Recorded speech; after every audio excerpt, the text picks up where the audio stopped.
There's a very beautiful idea that when we fall asleep, we don't actually stop learning. We simply shift into a different kind of classroom.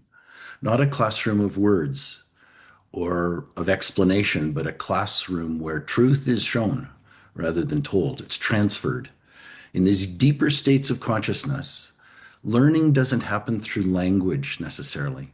There's no step by step reasoning, no trying to figure it out. Instead, knowledge is conveyed through what we call thought forms.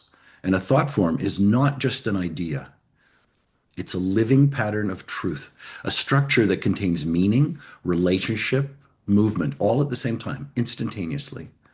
So when it's received, you don't analyze it, you just know immediately. There's no process, there's no translation, just a direct recognition of what's true. And when we begin to sense that this is possible, a very natural question arises. If knowledge can be received that directly, why don't we experience that more often? Why does understanding feel so effortful?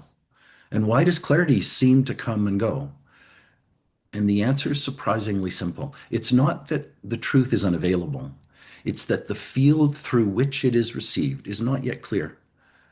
Just because the mind is clouded, when the emotional body is reactive, when the instrument is not yet aligned, even something true, even something real, can become distorted as it moves through us.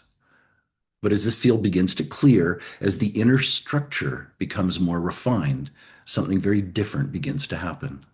Clarity stabilizes, distortion falls away, and what was once difficult to understand begins to arrive with a kind of quiet immediacy, not because you're trying harder, but because you've become more available.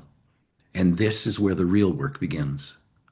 Not in accumulating more knowledge, but in refining the instrument through which knowledge is received, so that when truth presents itself in stillness, in meditation, in those quieter moments of awareness, it can move through you cleanly, clearly, and with the depth of knowing that does not need to be argued with. And that, perhaps, is the real invitation.